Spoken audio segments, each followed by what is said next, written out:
देखा जिस तरीके से वकील ने कहा कि फिलहाल 10 साल की सजा यानी 10 लाख रुपए का जुर्माना, कुल मिलाकर 11 लाख रुपए के आसपास का जुर्माना। लेकिन अब आपको बताते हैं पूरे डिटेल में आखिर जजमेंट में क्या कुछ कहा गया, और इसके साथ साथ आपको बताएं कि इस पूरे फैसले के बाद देश के भीतर किस तरीके का माहौल देखा जा रहा है। आपको बता दें कि 90 के दशक में यासीन मलिक ने घाटी में वायुसेना के 4 जवानों की हत्या की थी। इसके अलावा कई और बड़े गंभीर आरोप लगे थे, जिस पूरे मामले पर कोर्ट की तरफ से आज फैसले का ऐलान कर दिया गया है।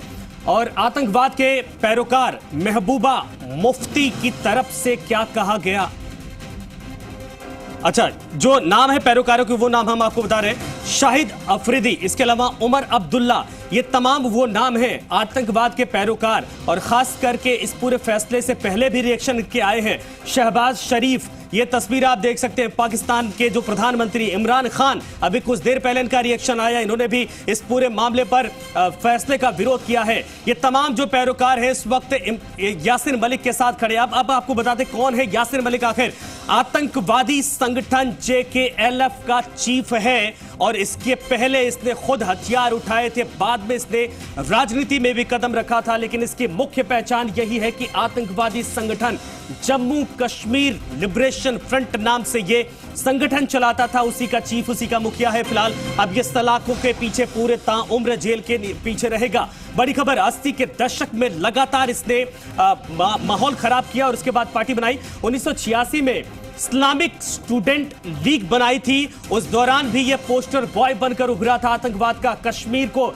भारत से अलग करने का इसका मकसद था, एजेंडा, और यही कारण था कि पाकिस्तान से फंडिंग करवा रहा था। पाकिस्तानी युवती मुसाल से इसने निकाह किया था, शादी की थी। 1987 के चुनाव में धांधली का आरोप लगाकर पाकिस्तान, दरअसल 88 में JKLF का एरिया कमांडर इसको बनाया गया था, बना था। इसके अलावा अलगाववादी संगठन JKLF का ये चीफ इस वक्त रहा है।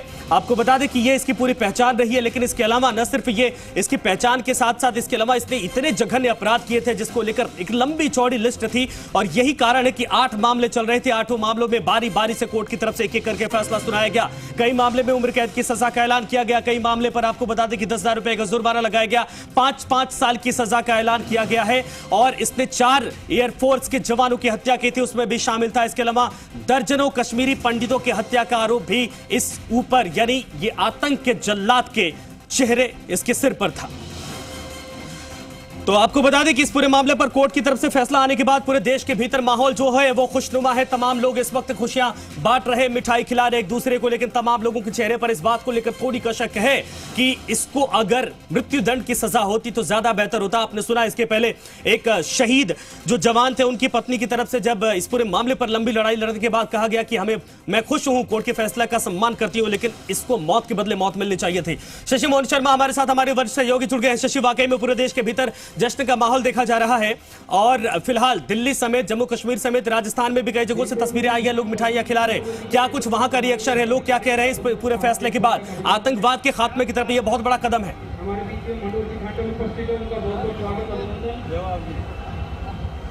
संजय, देखिए, आतंकवाद के खिलाफ NIA कोर्ट का ये बहुत बड़ा फैसला है, और इस फैसले को लेकर के बीजेपी के कार्यकर्ता, नेता, पदाधिकारी खुशी जता रहे हैं। हमारे साथ में बीजेपी के नेता हैं, एडवोकेट हैं, जितेंद्र श्रीमाली, उनसे बात करते हैं। जितेंद्र जी, यासीन मलिक को उम्र कैद हुई है, दोहरी उम्र कैद की सजा सुनाई गई है, किस रूप में देखा जाए इसमें? देखिए, ये बहुत ही आज खुशी का है, और आज हम तो यहाँ अरुण चतुर्वेदी जी, हमारे जो प्रदेश अध्यक्ष हैं, उनका जन्मदिन मनाने के लिए आए हैं, और यह समाचार सुनकर के हमारा दुगना और खुशी हुई है। और मैं ये कहना चाह रहा हूँ कि जो हमने पूरे देश ने देखा, जो कश्मीरी पंडितों के साथ के अंदर जिस प्रकार से अन्याय हुआ था, और जिस प्रकार से एक इन शांति दूतों ने जिस प्रकार से हिंदू समाज के ऊपर आक्रमण करके, एक प्रकार से मैं ये कहूँगा, और जिस प्रकार से कृत्य किया था, यह सजा उसके लिए, उसके सामने भी कम है। इसको और ज्यादा क्या सोचते हैं कि क्या और कड़ी सजा मिलनी चाहिए?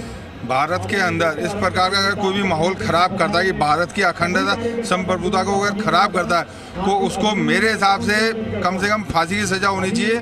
कि इस प्रकार कहते हैं, आगे कोई भी करने से पहले 10 बार सोचे। यासीन मलिक को उम्र कैद की सजा हुई है, कई लोग कह रहे हैं कि फांसी की सजा होनी चाहिए थी। क्या ये कश्मीरी पंडितों के साथ में न्याय है? नहीं, कश्मीरी पंडितों के साथ में वास्तव में अब न्याय होना शुरू हो गया है। ये इस व्यक्ति ने जो गुनाह किए उसकी सजा उसको मिल रही है और पूर्ववर्ती सरकारों ने उसको बचाने का पूरा प्रयास किया, रोकना चाहेंगे मगर आखिर में उज्ज्वल निगम मेरे साथ जुड़ गए हैं, वरिष्ठ अधिवक्ता भी हैं और बड़ी जिम्मेदारियां इसके पहले इन्होंने संभाली है। उज्ज्वल साहब, जो फैसला आया है, बहुत सारे लोग कह रहे हैं कि उम्र कैद नहीं बल्कि फांसी यानी मौत के बदले मौत की सजा होनी चाहिए थी, लेकिन फिलहाल इस फैसले को आप कैसे देखते हैं? क्या ये माना जाए कि अब यासीन जैसे तमाम जो चेहरे थे उनके अंत का वक्त आ चुका है? मैं ये जरूर मानता हूं कि यासीन मलिक ने जो भी कुछ काम किया है उसके लिए वो कम सजा के लिए हकदार नहीं था जी। मैं फांसी की सजा की मांग इसलिए भी कर रहा हूँ क्योंकि यासीन मलिक जो जम्मू कश्मीर लिबरेशन फ्रंट का जो नेता था, उसने कोर्ट में बड़े आमतौर पर गर्व से कहा कि हाँ मैं गुनाह कबूल करता हूँ। इसका मतलब ये है कि वो कहना चाहता हूँ कि मैं जो काम कर रहा हूँ उससे मुझे कोई पश्चाताप नहीं है, कोई गम नहीं है, और इसे ये भी वो दिखाना चाहता था कि कश्मीर को यूथ को कि मेरे उसके जैसे कुछ और आतंकवादी पैदा हो। आपको याद होगा कि मुफ्ती सईद की लड़की के बारे में, किडनैपिंग के बारे में भी इसका हक था, इसका सहभाग भी था। और इतना ही नहीं तो जो आज न्यूज मिल रही है कि पाकिस्तान से कोई क्रिकेटर ने या यूनाइटेड नेशन ऑर्गेनाइजेशन को गुहार लगाई है कि इस यासीन मलिक को जो सजा हुई है उसके भी ध्यान लिया जाए। इसका मतलब ये है कि पाकिस्तान से भी उसको आज सपोर्ट मिल रहा है। और आज हमने देखा है कि जो यासीन मलिक टेरर फंडिंग में, जिसके कारण कई बेगुनाह के लोगों की जान चली गई, कई दहशतगर्दी ने उसके लिए पैसा उनको मिलता था, फाइनेंस मिलता था, इसलिए आज जो उसको आजीवन कारावास की सजा हुई है। लेकिन ये अगर आजीवन कारावास की सजा अगर उसे कश्मीर के जेल में भुगतनी पड़ेगी तो मुझे डर इस बात का है कि और कोई दहशतगर्दी उसके लिए, उसके छुड़ाने के लिए और कोई एफर्ट करेगा, उससे सरकार को बहुत जिम्मेदारी से काम लेना होगा। अच्छा सर, अभी खबर कुछ देर पहले आई कि ये अपर कोर्ट में जाकर इसको अपील भी कर सकता है, क्योंकि खुद इसने एडमिट किया है, तो क्या ये संभावना अभी है? बहुत सारे लोग कह रहे हैं कि अगर ये अपर कोर्ट में जाकर वकील वो करता है, अपील करता है, तो इसके लिए शायद रास्ते कुछ और हों, लेकिन अभी फांसी की सजा की इसकी डिमांड कई लोगों की तरफ से की गई है। देखिए, वो अपील तो उसको हक है ही, अपील वो कर सकता है, नहीं ऐसा नहीं है, लेकिन उसने, देखिए कोर्ट ने भी पहले कंफर्म किया था कि भाई अगर तू वकील नहीं लगाना चाहता, अगर गुनाह कबूल करता है, क्या समझता है, तो कोर्ट हैज ऑल्सो रियलाइज कि भाई उसे पूरी तरह से, ऐसा कोई अनाड़ी आदमी नहीं है यासीन मलिक। यासीन मलिक पड़ा और सेपरेटिस्ट वाला लीडर है, उसने जानबूझकर कदम उठाया है, और मुझे लगता है कि ये कंडीशन सेंटेंस में कोई चेंज नहीं होगा। लेकिन सर, सवाल तो ये है ना कि इसको उम्र कैद हुई है और खबर ये आई कि जैसे ही उम्र कैद की सजा का ऐलान हुआ इसने अपने वकील को गले लगा लिया, यानी ये चाहता था कि ये मृत्यु दंड से बच जाए। तो ये तो कहीं ना कहीं कशक है उन तमाम जो परिवार जिनके घर के लोग शहीद हुए या फिर जिन वहां के मासूम लोगों ने अपनी जिंदगियां गंवा दी, अभी भी ये सजा बराबर है या फिर इससे कठोर सजा होनी चाहिए थी?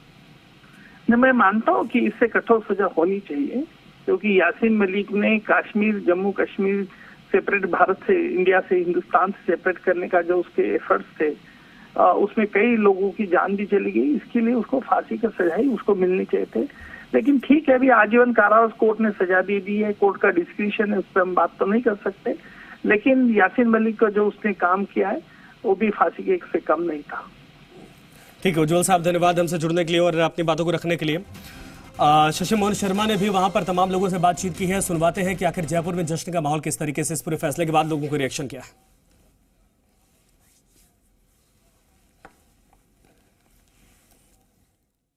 30 साल की प्रतीक्षा के बाद आज न्याय हुआ है।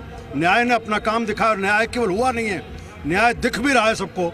यासीन मलिक जैसे व्यक्ति को 2 जन्म की उम्र कैद की बात छोड़ दीजिए, मैं कहता हूँ ऐसे लोगों के लिए तो इससे भी ज़्यादा पीड़ित को सज़ा हो सकती है। वो सज़ा देनी चाहिए जो नासिर बने, लोगों के लिए नाजीर बने कि इस तरह के गलत काम, उस तरह काम किसी को नहीं करने चाहिए। कश्मीरी पंडितों को न्याय मिलने की शुरुआत हुई है इससे? निश्चित रूप से। मैं केवल कश्मीरी पंडितों को नहीं, मुझे आशा इस बात की भी है कि दिल्ली में भी जिन लोगों ने श्रीमती गांधी की हत्या के बाद इस प्रकार जिस प्रकार का काम किया था कि लगातार वहाँ केसदारी बंदूकों को जलाने का काम किया, मुझे विश्वास है कि आने वाले समय में इसी तरह की घटना पर न्याय अपना काम करेगा और उनको भी दंडित करने का काम करेगा। एक नजीर बना है यासीन मलिक को सजा का मामला। अब इस तरह के दुर्दांत आतंकवादी जो भारत की शांति को समाप्त करना चाहते हैं, उन सबके लिए एक संदेश गया है। बीजेपी के कई कार्यकर्ता मानते हैं कि इससे भी सख्त सजा होनी चाहिए थी। मैंने भी कहा इस बात को। इस तरह के दुर्दांत आतंकवादी किसी ना धर्म के होते हैं ना जाति के होते हैं, ये राष्ट्र के और मानवता के।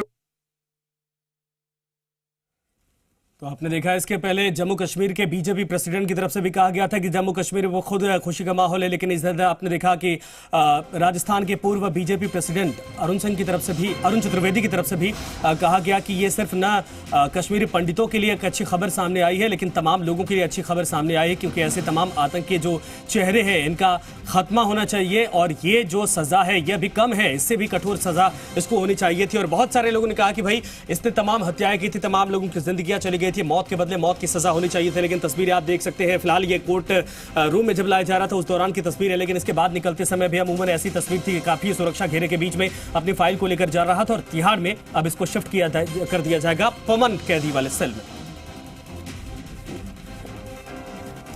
और